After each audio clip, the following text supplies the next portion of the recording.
Hi, everybody. Thank you so much for that lovely introduction, Mekin. Yes, I have been working on writing and working on my craft for about 13 years. So I have read most of the books that are out there, and I have formulated a lot of my own plans and structures for getting the thing done.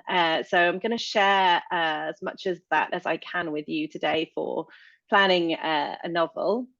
And there is just so much I want to tell you, and I'm going to try and cram it in as much as possible. But if it's too much to take in, which it probably will be, there will be lots of links to lots of other resources.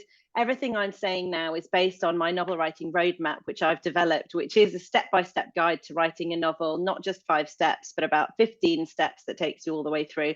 Loads of information about that can be found on our website. So yeah, so don't panic if it's too much or if I'm going too fast, but hopefully you'll get lots of stuff to get you going. Just to say before I start that a lot of you will already have the Novel Factory software, and if you do, then you should know that everything that I'm saying here corresponds with parts of the Novel Factory, because I designed the Novel Factory to help me in my process, and this is my process. So that's why those things, link up so well. So I will signpost where you can put that into the software. If you don't have the software, absolutely no problem. You do not have to use the software to use this. This can be done on paper. You can use a quill if you want to. You can use Word. You can use your other favorite writing software. Absolutely no problem. If you do want to try the Novel Factory and you haven't, now is a particularly good time, because we usually offer a 30-day free trial, but starting today, we're going to offer an extended trial till the end of November, specifically for this purpose, that you can use it in the month of October to plan your novel, and then use it in November to write your novel. You don't have to pay anything. And then at the end of November, you can either decide if you want to become a subscriber. If you don't, you just export everything and off you go, and that's totally fine. So I think Mekin will probably put the link for me into the chat somewhere, so that if you do want to sign up for a trial after the webinar, you've got that link there. So hopefully that will be useful. Thank you very much for that, Mekin. Okay, so to get started, first I thought I'd talk a little bit about a few common planning pitfalls, just to get those out of the way, and also because quite a few of the questions that came in via the registration form were about things that I can cover under this element. So the first question that we get a lot is, how much planning do I do? Am I doing too much? Am I not doing enough? And obviously the problem with not planning enough is you can end up with a really meandering first draft. You can end up with a structure that doesn't really grab readers because it doesn't go anywhere. You end up with a lot of threads that don't tie up quite often. You end up with a ton of editing to do, but worst of all, you can lose momentum, lose direction, and just end up giving up. And that's really the biggest problem, because getting to the end is your absolute main goal. Planning too much can also be a problem. I'm sure many of you will be nodding along with me if I say that it is possible to research your way out of writing the novel as a method of procrastination. Writers are professional procrastinators often. So you don't want to do too much planning. You can also create a plan that is too detailed. It feels like a weight, and it crushes your creativity, and it stops you allowing to really have the creative flow and let that inspiration go with you. And it can just be a lot of wasted time and effort. And writing a novel is a lot of effort already. So you don't have time to waste, on planning that isn't going to be of any use. So how much time should you spend planning? Well, obviously, how long is a piece of string? I can't give you a specific answer to that. It will be very personal. It will vary from novel to novel. I have, spent different amounts of time planning different novels. However, I am a real fan of solid answers. So I'm going to tell you 1 month. Okay, you have to take that with a bucket of salt. Okay, you have to take everything I've said into account. What's right for you at that time. But if you want a hard number, I think a month is a really good ballpark figure for how long to spend planning your novel. If you're really dedicated to planning it in that time. If you're just kind of letting it mull over, if you're taking inspiration from other places before you actually fully get started, it might take longer. But a month is good, which is good because that's how long we're gonna have to plan this novel in. And it's long enough that you can really get stuck in, but it's not so long that you end up just getting lost down a load of rabbit holes. Okay. Another pitfall of writing can be planning the wrong things. So another question came up was, how do you know what to plot? What aspects do you focus on? What order do you do things in? Well, that is basically the topic of this webinar. So I'm going to go into that a lot more later. But again, in summary, I would say premise, that's your like one-line summary of your story, a basic plot structure, so just your story beats, and a main character arc, internal and external journeys. Now, I'm going to talk about all of those things, but that for me is the absolute minimum. I wouldn't even consider starting a novel if I didn't know those things. You don't have to, but that's where I am. So number 3, not knowing the basics of story structure. If you don't know the basic elements of classic story structure, then as far as I'm concerned, you are trying to write with both arms tied behind your back. Now, some people are a bit wary about using story structures because they think that it means it's like a cookie cutter thing and all the stories end up the same, but that just simply is not the case. They are very basic concepts that you follow to structure your novel, and you can have an infinite number of stories by following them. So there are a number of different story structures: hero's journey, save the cat, character-driven hero's journey, the 3-act structure. And it's a good idea to read up a little bit about different ones and find out which one suits you the best. Again, I'm going to go into that more a bit later. We do have quite a few of them integrated into the Novel Factory, so you can see them all laid out there and read about the different structures there. And if you are like me, then you will take all of those and you will take the elements you like from each of them and create the hybrid that suits you. And as I will say later, they are all very similar, which does provide evidence for the fact that there is one sort of universal story structure that almost all stories follow. And yes, please. Can I really quickly, before we move on, could you maybe, just as somebody who has done the like overworld building, over planning thing, what might be a sign that someone has planned too much for their novel? I think if you're 6 months down the road and you're still planning, that's probably time to go. If you've got more than 10,000 words of planning, maybe time to start actually getting into the writing. And the thing is, what I find is that you learn so much from writing the first draft of your novel. So a lot of that research stuff will come out within the writing of the novel as well. Okay, thank you. Okay, and number 4 is sticking too rigidly to your plan. So I am a confirmed planner, love planning, everything, but even knowing that, I know that a lot of it's going to change. As I just mentioned, the first draft is a huge discovery journey. And so you need to be flexible. You need to know that it is a scaffold, not a cage. And the more you write, the more you will get a feel for where it's fine to completely deviate from your plan and your plot and where actually you need to stick to it. I mean, I'm still learning this for sure for myself with each novel, but you get more of an instinct for it. Okay, so that's the common novel planning pitfalls. There will be, more opportunities for questions as well, but I hope as we go on. But that's answered a few of the ones that have been sent in already, I hope. Okay, moving on to the 5 steps for planning your novel.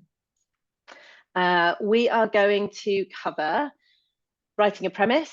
So I'm going to talk about the 5 key story elements and how you weave those together into a single sentence, which is like an elevator pitch for your novel. The plot outline.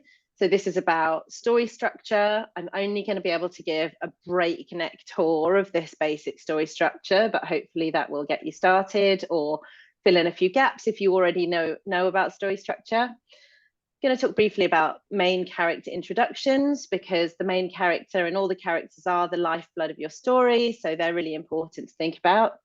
And those first 3 points will be where we will spend most of our time, but I wanted to give you steps 4 and 5 because that gets you to a position where you are really ready to start writing your novel. So let's begin, looking at the premise. So the premise is about pinning down the heart or through line of your story. I sometimes think of it as like the exam question that you keep referring back to make sure that you're still actually answering the right question and aren't going off on a tangent.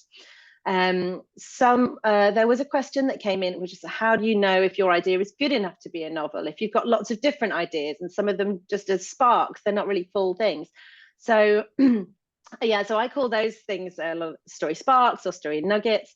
And you can always start with one of those and expand it into a premise. So it might not be a full premise to begin with, but it can be expanded into one.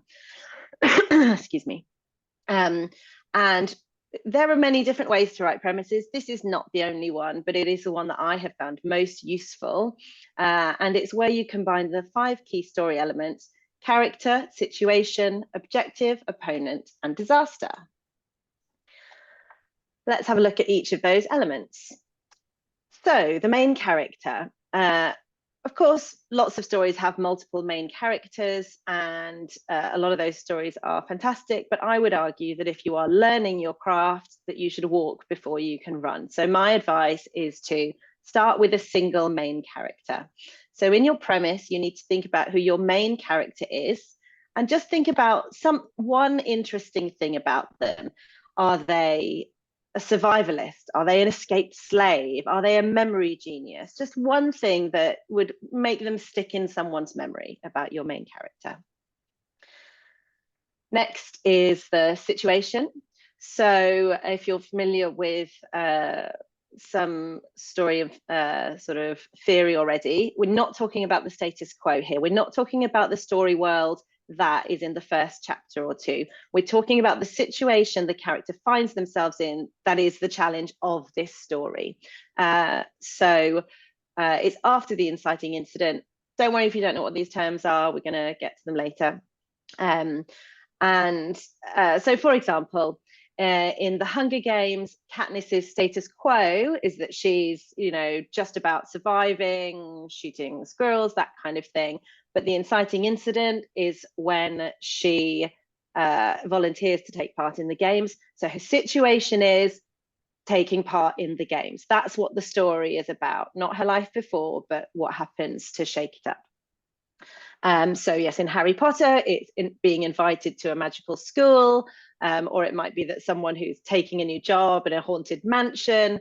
So that's the situation they find themselves in the story. Next is objective. So the objective is, what do they want to achieve? Do they want to survive and get back to their family? Do they want to fit in and learn magic? Do they want to save their village, which is under threat? What is it that your main character wants in this story? Opponent.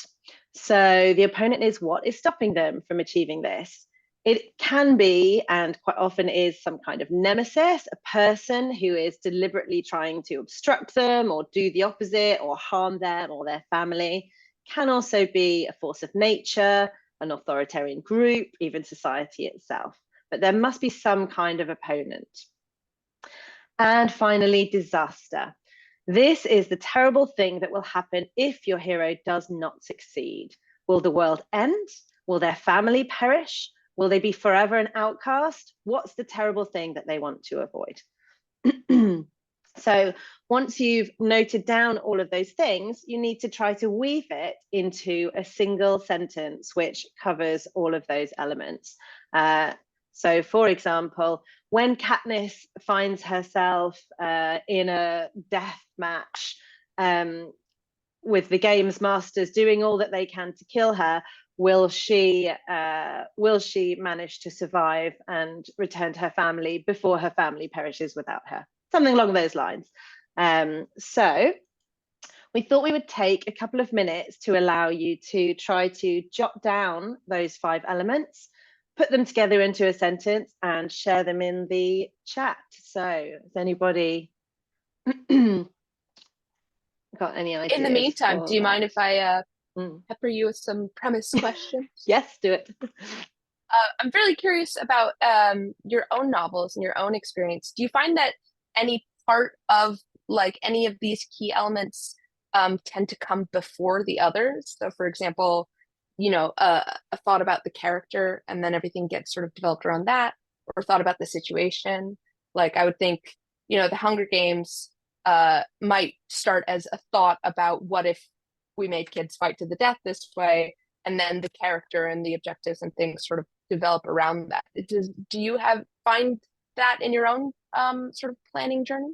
Yeah, I would agree with that. I think the character and the situation probably come first for me. I'll get inspired quite often by a figure from history. So I'll end up with, you know, this idea of a character who's really inspiring.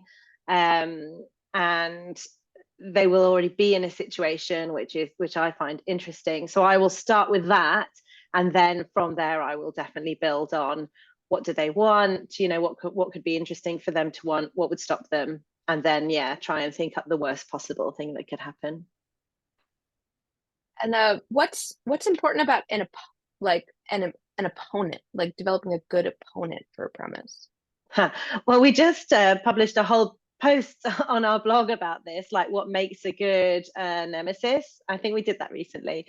Yeah, so there's quite a lot to go into with that. But off the top of my head, the key things are they should be powerful, because if they're not powerful, then they're not scary and they're not hard to overcome.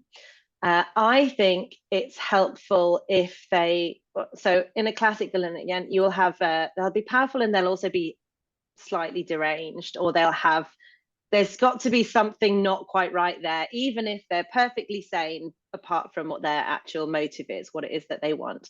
So that's most classic villains will have that. I think it's interesting to give a villain noble motives, because it makes them more ambiguous, it makes you more uncomfortable, it makes you think a little bit more. So I'm a fan of some ambiguity in the villain as well. So you might have very occasional moments of showing them being vulnerable as well. And finally, I think an excellent villain reflects your hero in some way, and it shows the opposite. It shows what happens if you take the dark path. What happens if the hero does not achieve what they need to internally in order to overcome their inner demons? Well, your villain will demonstrate that in their failure to overcome those things. So that's it in a nutshell. But as I said, we've got a whole article on that. Maybe Megan will be able to find it and link you to it in time. Otherwise, she can try and send it out with the recording, and we'll find a way to get it to you. But that's a very in-depth, these are the elements that make up a good villain or opponent. Okay. Were there any premises that people have shared, or was that too much of an ask in too short a time? Oh no, we've got some here. Shall we share some of them? Yeah. Charlotte writes, when Gina finds herself unjustly fired and suddenly evicted from her home, she has to accept both employment and shelter from a source she doesn't entirely trust, or else she'll be out on the street. Very intriguing. We got the character, right? It's just Gina. The situation is that she's facing eviction. The objective is to have a place to sleep and employment, right? The opponent is the person giving that to her, but also somebody she doesn't trust, maybe. So maybe that's where the opponent is, and the disaster would be like her out on the street. Did I break that down? Okay. I thought that was great. I thought the only one that wasn't like really overt was the opponent, but it was definitely implied with this person she doesn't trust. There's this threat there. So I thought that was really nicely done. Yeah. Do we have time to look at one more if there's another one? Sure. Diana writes, Deputy Grady Shea Back on duty for 2 weeks after the death of his wife and twin babies, responds to shots fired at Pine Woods Middle School. He confronts a teen with a gun and uses lethal force to disarm him. He later finds out the boy is not the shooter, but a hero. This is interesting. So What would you yeah, say? I would say that the character is great. So you've got, okay, deputy, so we already know it's police officer, and I think this, you know, tragic backstory gives us a lot about this character as well, and it tells us the situation. Well, the situation is responding to the shots fired. So I would say that so this gives us like this whole situation and the twist. Obviously, the boy is not the shooter, but hero. So what I would like to see in this is the objective. So what does he want? Does he then want to find justice for the boy? That would seem, you know, but it might not be that. And then if he does want to find justice for the boy, what's stopping him? And what will happen if he doesn't? Maybe this you know, boy will forever go down as a terrible person when he was, and sorry, just thinking aloud here, presumably the real shooter is still out there, so that's going to come into it too. So I would be thinking about those things to make sure you have like all the elements there. Okay, very nice. And fantastic, you've shared the you shared the link. Okay, cool, well done. Okay, so let's move on to, I think, oh yeah, so I meant to say earlier, I forgot, of course, that if you have the Novel Factory, you can go to the planning and synopses section and find the premise panel, and you can enter the information in there, and there's a little screenshot of the panel there. But again, as always, you can do this on any piece of paper. Okay, looking at the outline. So in my view, one of the most important things you need to know when writing a novel are the basics of story structure. The vast majority of stories follow very loosely the same story beats, the same structure. And there is an argument to say that nobody invented this structure, but it emerged from our human psyche. So people just wrote stories without understanding structure instinctively. And then over time, well, there was a particular person, Joseph Campbell, who went and studied all of those. And he said, I see these common elements across all of these stories. And other people have done the same thing. And then we try to distill what those elements are. And so if you do that, then arguably it taps into the human psyche, which makes your stories more compelling and more satisfying. Having a structure also helps us with writing, because we know that we have a solid foundation that we're building it on, that it's not just going all over the place and just going in random directions. As I mentioned before, the structure should never be a cage to limit your imagination. You should always follow what feels right, what feels most exciting, I think, before, rather than sacrificing that in order to meet the story beats. Ideally, you know, they will happen together, but don't ever feel restricted by the structure. It is tools, not rules, as we're fond of saying. Okay. As I mentioned, there are lots of different story structures, but if you look at them closely, most of them end up with a lot of similarities. And although you can't read this very well, this is a table that's been put together by someone called John York in the book Into the Woods. If you can get hold of that book, highly recommend it. It's one of the best books on story structure. And he has basically mapped all of the most popular story structures together to show where they align and how they really have a lot of the same elements. So I have created a sort of universal plot outline, which I am going to take you through at 100 miles an hour, which covers basically most of these story beats. As I said, you know, you need to change things to work for yourself where it feels right. But yes, the plot outline is a webinar on its own. I have done webinars just on this, so I don't have time to go into a lot of detail.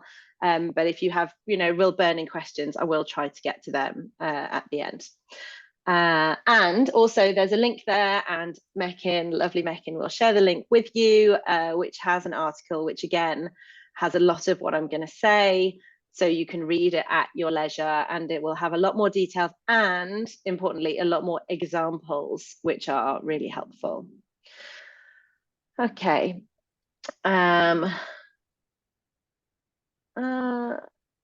Okay, so all right, I'm going to go to this one. So this is a screenshot of the Novel Factory plot manager, just to show you. These are the cards that are generated, and this is the universal outline that I'm going to go through. So the notes on these cards correspond to what I'm going to tell you. So if you have the software, go to the plot manager section. If you don't, you can just write it in Word. You can use real life index cards. I do that sometimes, and they're really useful for shuffling around. So to go through each of these stages, number one, the status quo. So this is the normal world of your hero. This is chapter one, opening scene. It's just what they do every day, where they work, whether they go to school. And the important thing to remember about this is it shouldn't be boring. Even though it's before the start of the story, it still needs to be interesting. They still have everyday life conflicts, and you're also going to show that something is missing from their life. They're not happy, they're not fulfilled. And it's going to be through this story that you're going to find what they need to fulfill them. Next, you have the inciting incident, or the complication, as it's called there. This is something happens to shake the main character out of their day-to-day life. It could be an invitation or a threat. This is also sometimes called the call to action. Next, you will have crossing the threshold. You will find in many, many stories, there will be travel to a completely different location. Bridges will be burned. It is not possible for this character to just go back to their old life and carry on as if nothing has happened. It's not always a new location. It can just be a change in situation, such as now they're being hunted by the police, so they can't just like go and sleep cozy in their own bed. Either way, they just cannot go back to their old life. So once they've crossed this threshold, I mean, an interesting fact I find, it's very often trains. People often get on a train, go to a new location. You'd be surprised how often that happens. Keep an eye out for it. In Harry Potter. Yeah, He takes the train to Hogwarts. And the Hunger Games as well. So yeah. So then we've got the new world. So basically, once they've crossed the threshold, the main character finds themselves in some kind of new world. Now, this doesn't mean a new fantasy world. I mean, it might mean a new fantasy world, but in the vast majority of stories, it's not a new fantasy world. It's just a new situation. It could be a new job. It could be a new city or town, just something different where the rules are different. They have to navigate these new social rules, and they need to learn them quickly if they're going to survive, and they have to, yes, navigate unknown rules and challenges. The next stage is external obstacles. So the character must face a series of conflicts. Some they will win, some they will lose. The balance of that really depends on how you want people to feel. If you're having a fun, upbeat story, maybe for younger readers, they'll probably have quite a lot of wins as well as some losses. If it's a more downbeat story where you really want to put your readers through the grind, then you might have more losses and make them really make them really hurt. And in Save the Cat, this corresponds loosely to the section called Fun and Games, which I find really useful because Blake Snyder talks about delivering on your story's premise. So if it's an action movie, you need to have lots of, not action movie, an adventure story, then you want to have lots of thrilling action scenes. If it's a romance, you want some heart-pumping moments and some near kisses. And if it's a comedy, you need to have some funny scenes in here. So this is where you're delivering on what people are expecting from your book. So you should keep testing your character, but have fun doing it. So I'm going to mention one now, which is not on these cards, which is called the midpoint. So I do think this is a really important part of the story structure. I created these cards a very long time ago. I'm always learning, I'm always evolving. I am going to add this midpoint in, but I'm just going to tell it to you for now, which is the midpoint of your story should happen roughly near the middle. So as story structure goes, that's how far through we are through the novel now. At the midpoint, something major should change. There should be a point of no return. The character should be forced to face some kind of flaw that they have, their major flaw, and their coping strategies will fail spectacularly, with people calling them out. So if your character's internal journey, which we'll get to in a minute, is to find their courage, and they're always making jokes to kind of hide their fear, then at this point, something will happen where they just can't do that. And they realize they just have to find the actual courage rather than hiding behind jokes. So that's a big midpoint. And it is important. Another question was about the midpoint or the middle of your novel and how you kind of, you've got the beginning, you've got the end, how do you have the middle? So yes, you must have a major change. Your character must have a realization.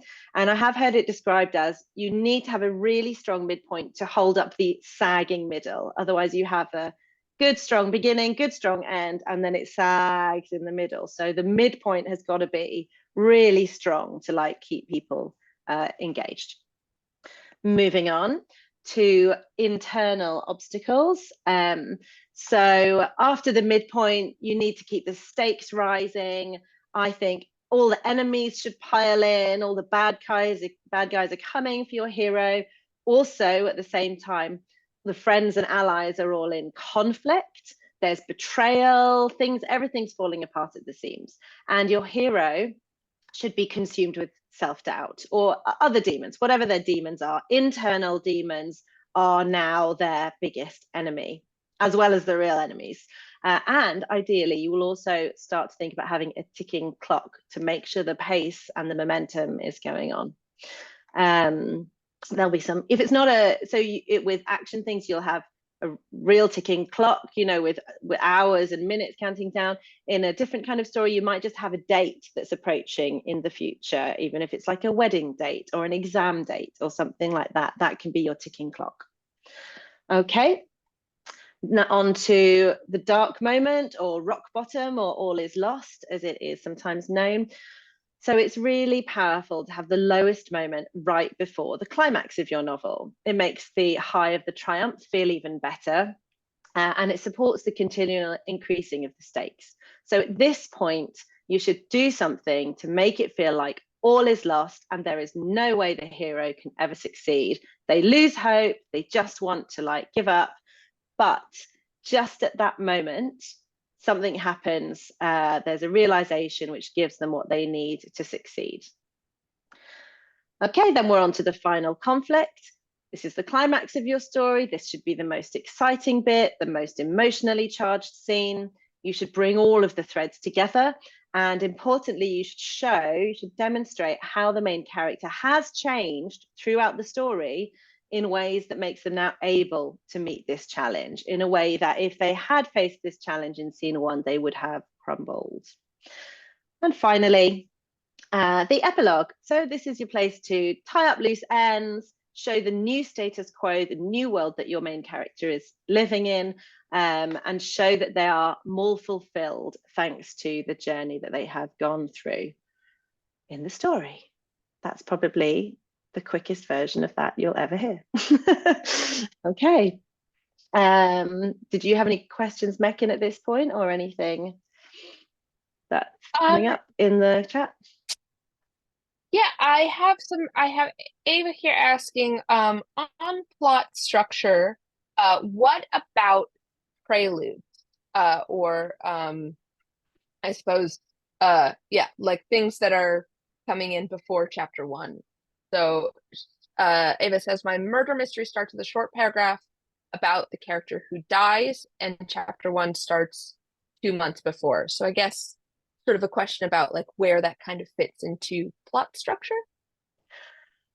So I would say that, because it's very common for crime novels in particular to start with a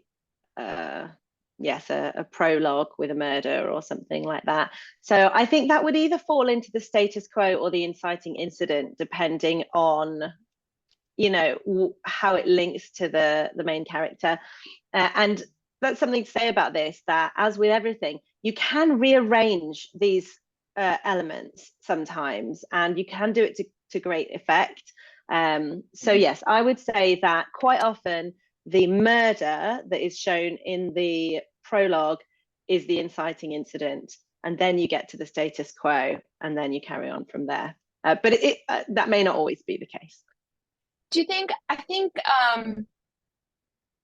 as well, I think there's something specifically about genre fiction where there is this like implicit promise to the audience that something will happen, and that sometimes because it can take a while to ramp up to something like a murder, opening with something that is like the very essence of what that genre is about, like a murder, like Yes. the White Walkers, you know, it's making a promise to the audience of like, hey, this is what you came here for. Yes.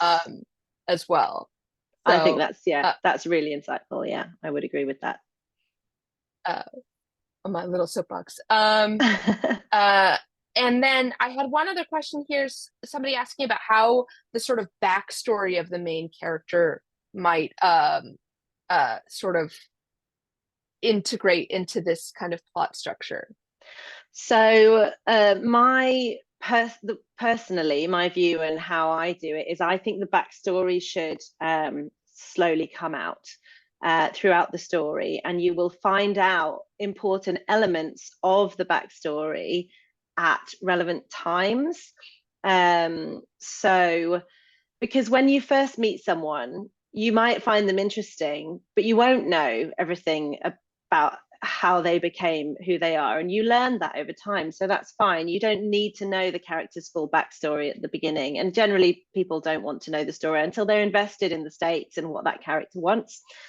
So my view is that the backstory should come out at relevant points throughout, and probably if the backstory is really important, most of it would come out before the midpoint, because at that point you're just doing forward momentum. You don't want to be like looking back too much, unless you have a really key thing that links to, for example, at the dark moment where they have the realization which gives them what they need to succeed, it may be a flashback to something that happened that they suddenly see in a new light. I believe something like that happens in the Hunger Games as well, where towards the end where she realizes something about Peter, or we realize something about Peter and his kindness, and that's why she's so attached to him. Fantastic. I have a couple more here, but I think I'm going to save them for Q&A just so we can get through these last couple. Yes. I knew there was going to be too much to get through. Okay, let's crack on. So next is main character introductions. So it's a really good idea to get a grip on your main character and what drives them, because this is the key to what people will love about your story. Excuse me. The best stories will have charismatic, multidimensional main characters, and they will intertwine the main characters' internal and outer journeys, which I'm going to talk about a bit. So in order to grow my main characters in an organic way, I like to do a sort of game show introduction of them based on my initial idea for them. So for example, take your one thing from your premise about them and then expand it. For example, Katniss from the Hunger Games. Katniss is a teenager living in District 12 with a penchant for shooting and eating squirrels. And I like to do it in the game show voice in my head. I find that helps to like just get this is, if you were being introduced on a game show, what would they say about you, or what would they say about this character to make them interesting? So I start with that. And then I like to break that introduction up into separate elements and then just ask questions about each of them. And I find that gives me a very organic way to like layer on these onion layers. So for example, if you have this Katniss example, okay, she's a teenager. Well, how old is she? Is she a stereotypical teenager? When's her birthday? Okay, you're answering these questions, you're going to find out more about your character. Living in District 12, that's going to tell you a lot more about her backstory. Where is it? What is it? Does she like it there? And so on. So you dive into the details of your main character, but not too deep. You don't need to be doing like their full biography at this stage of your planning, because so much of that for me comes out as you're writing the story. I've posted the link to the character introductions if you want to check, if everyone wants to check it out in more detail. Thank you so much. So I just keep doing that until I feel like I'm hitting a dead end. And then just to touch on external and internal motivation. Again, I don't know if Megan's going to be able to find this article fast enough, but we have got want versus need as a whole article as well, which I highly recommend. We'll find a way to get it to you if she's not able to find it in time. Because understanding want versus need is so fascinating for understanding what drives your story and what drives your characters. In summary, your character's external motivation or their want is the thing that it is very obvious and clear that they want. So they want the new job, they want to survive, they want to save the world. That's the thing that is in your premise. But if you want to have a layered character, you will also figure out what they need. Now, what they need is very much internal. It is what they need to grow as a person and become fulfilled. It is linked to their flaw. So their flaw is what is stopping them having that need fulfilled. In my view, it very often relates to courage or compassion. So we need the courage to believe in ourselves, to trust ourselves, to speak up when we feel like we can't speak up. Or it might be compassion on the other side, if we need to, or if the main character needs to open their hearts and let other people in and learn to trust. These are just such key human characteristics that we need to be fulfilled. And there's a conflict between the want and the need quite often. So I find that really fascinating. And yes. And I'm coming at this just from I know a lot more about screenwriting structure, really. But the midpoint in screenwriting is often when the external motivation is sort of swapped out for the internal motivation, right? Like either they don't get what they want, like that thing gets out of their grasp, it's no longer an option, or they do get it and it's not what they wanted, or they need to pick between it and the other thing. Like that's really where that midpoint turn kind of comes in clutch, right? Absolutely. And that's my favorite one, is when they're offered the thing that they want and they go, oh, I can have it. I've wanted that this whole time. But if I do that, I will never get what I need. And they have to choose to sacrifice their want and go after what they need. That's a really powerful thing to do in stories. So that's what I would suggest you do in the planning stage, is to do the game show introduction, follow down some of those questions, and pin down your external and internal motivation of your characters. If you are in the Novel Factory, you can do this in the character section. It's fairly clear where the character section is in the main navigation, and then you add the character. I would put the game show introduction into the character card summary and the further details in the description. And there are specific fields for the internal and external motivations. That's just if you're using the software. Oh, okay, I need to hurry. We're not going to have any time for questions. Okay, that's fine. The last two are very quick ones anyway. So the expanded or extended synopsis, I suggest you take your notes on your story beats from your story structure and you just expand it into 4 to 10 pages or more, whatever you feel like. Just fill in the detail as your inspiration and instincts take you. You're going to add more characters, setting descriptions, subplots might start to emerge. There'll be secondary characters that have their own, arcs that will create subplots. Themes might start to emerge. You might have known from the beginning what your themes are, but I think that themes are often emergent and you don't necessarily know what they are until you've written the story or written the first draft. Is this maybe where world building might come into, like fleshing out the world building as well? I think, if you have longer, then you could do some of that in the planning stages. But I think it's quite nice to just write your first draft, and then you find out what your locations are, and then you can make a list of them and describe them in more detail later. And yes, imagery. I like to think about opportunities for using imagery. For example, you might be using birds as a symbol. So you might have a scene early on where one of them's flying, a scene later on where there are caged birds, or even a scene where birds are shot down, all to reflect what's going on internally and externally for your main character. So that's the expanded synopsis, just like expand it into 4 to 10 pages of just description of the story. There is an extended synopsis panel in the software where you can enter that if you're using it. And finally, scene blocking. So this is just the last stepping stone to get you from the extended synopsis to being able to start writing your novel, is to go through the extended synopsis and just wherever you think that would be a new scene, that would be a new scene, that would be a new scene, break it up into different paragraphs, and each of those paragraphs becomes the description for that scene. So once you've finished doing that, and also when you're doing that, you're going to add extra details, fill in gaps, maybe, combine things, a lot more, editing of that. Once you've done that, then you have a series of scene summaries, and all you need to do is go and write the scene based on each of those descriptions. And then you've got your novel. It's so easy. So yeah, that bit's a bit harder than that, but it's a really good starting point that you've got. And certainly what I've found with this level of planning is that I'm never staring at a blank page, because I always know what's going to happen, what's coming.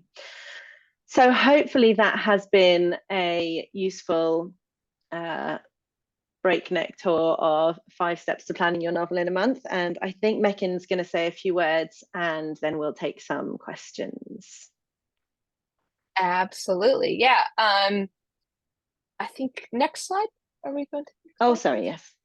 Yeah.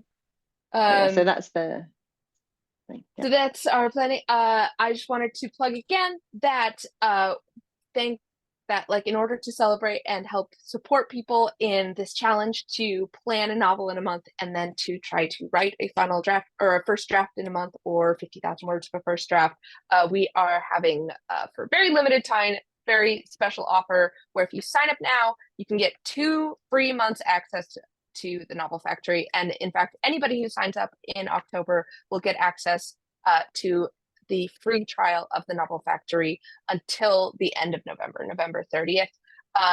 No credit card information required. You just show up and sign up. I will post, I've posted the link a couple times. It's in the Q&As as well, but I'll post it in chat one more time. We will also be sending out sort of weekly little email blasts to help you support you through that planning process and that writing process.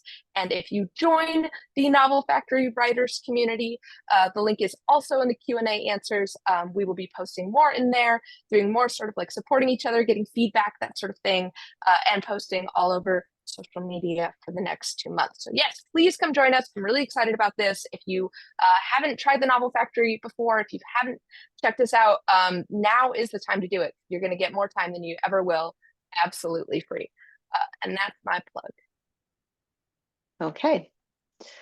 So we've got a few minutes for questions. I saw, yeah, do you want to? Stop sharing? I saw some. There we go. Yeah. So Larry was asking about, isn't there a distinction between the background of the main character and the background of the story? So he's saying one of his stories starts at the end, introduces the 2 main characters, hints at the disaster, and foreshadows some of the events or scenarios. So I think what he's really talking here about is non-linear storytelling and how that fits into the plot structure. So yes, I think that when I have done non-linear storytelling, the underlying arc of those beats are still there, because it gives you the energy of that, but that doesn't mean that the events are happening in that order in reality, in real life. So I would say even when you're doing a non-linear story, you would still roughly follow those beats. I would say also, I think you were going to mention as well, weren't you, that people could post the questions on Facebook, or will post some of them. So I wouldn't mind, seeing that question written down and having a bit more time to think about it if he would like to go onto Facebook. Anyway, I'll let you talk about that in a bit. Yeah. And a question here from earlier from Rachel is, she's also writing a murder mystery, and I'm assuming these elements, so the different elements of the plot structure, are very different lengths. So I've got my protagonist going from the status quo through to the New World by train in a couple of chapters. The conflicts, etc., will make up most of the novel. And Rachel's asking, is this likely to be unbalanced? No, that's absolutely right. I'm really glad you said that, because I should have mentioned that these are not equal length stages at all. And the screenshot I showed you with the index cards, that would be where I would start, but then I would end up adding in a ton more index cards in certain places, and exactly where she says is where I would add them. So your status quo might be one scene straight to the inciting incident might be a paragraph, or it might be a scene. And then, yes, those things will normally happen quite quickly. And then you'll have big chunks, which are just the kind of external obstacles, the new world, the fun and games, all of that kind of thing. So no, that is not at all a problem. And that is definitely what I would do. Yeah, in screenwriting, it's very, very regimented. So it's that the inciting incident will take place 10% of the way through. The crossing the threshold will be 25% of the way. It's like super regimented. So that can be a cool place to look for that kind of pacing as well. To see how long each of those sections are in screenwriting. I think that, yeah, that's a really good advice. Oh no, someone's saying the link isn't allowing to sign up for the extended free trial. I'm just posting the link to, if you just visit www.novel-software.com, if you sign up for any trial this month in October, it will grant you access till the end of November. So feel free to just head straight to the website and just sign up for a free trial. Yeah, you don't have to do anything special. It will happen automatically. Yeah. Oh yeah, and Danny is saying in the comments, the Save the Cat book mentioned is a book for screenwriting. Can it be used for writing novels as well? I think this is one of your favorite books for structuring novels, is it not? Yeah, it is. I think that the elements in Save the Cat apply really well to novels as well. It does depend, on what kind of novel you want to write. And like Mekin said, in screenwriting, they literally say, you need three pages for this section. And with novel writing, I don't think it's like that. It's a lot more flexible. There is also, they have written a book, which is Save the Cat Writes a Novel, which is supposed to be aimed at novelists. Personally, I don't think that's necessary. I would go straight to the source, to the original one, and just take it and, interpret it in the context of I'm writing a novel, and how is that going to be different? But yes, I would get the original screenwriting book, because I think these principles apply across stories, whatever the medium. Yeah, absolutely. And then just one more question. I will just say the extended offer should be working because it started, we had it set to start at like midnight 01 a.m. on today, September 30th. So let me know if you're having any trouble signing up for a trial at all. But just sign up for a trial and it will grant you that extended access. And if you have any troubles with that, I will also post, you will probably either get a response from me or Shona, my colleague who's also a writer support coordinator, but I'm going to post our email address, info@novelsoftware.com. So feel free to get in touch about that. I just wanted to close out because it is 5 p.m. In the interest of talking about being time efficient, Alex actually started out this Q&A by asking, hi everyone, how about juggling a day job while trying to write the novel? Can you talk about like how to structure your time to sort of get this done? Yeah.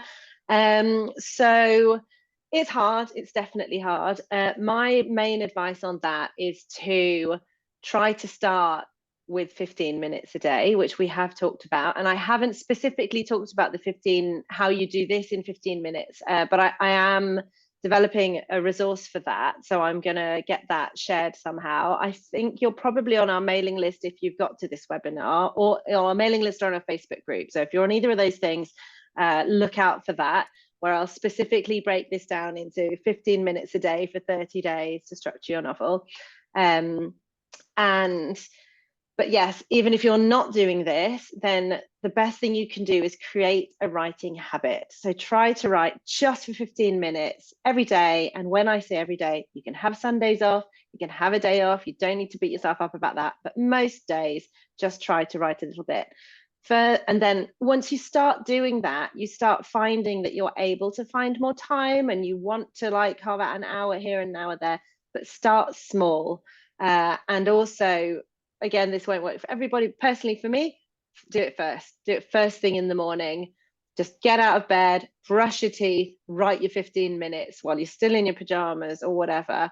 And then it's done, it's out of the way. Whereas if you're trying to find a time throughout the day, it's much harder. If you are going to do it not first thing in the morning, because that doesn't work for you, just try to find out, just pick a time and do it the same time every day if you can. And that's, yeah, that is I think the best way to kind of create a writing habit.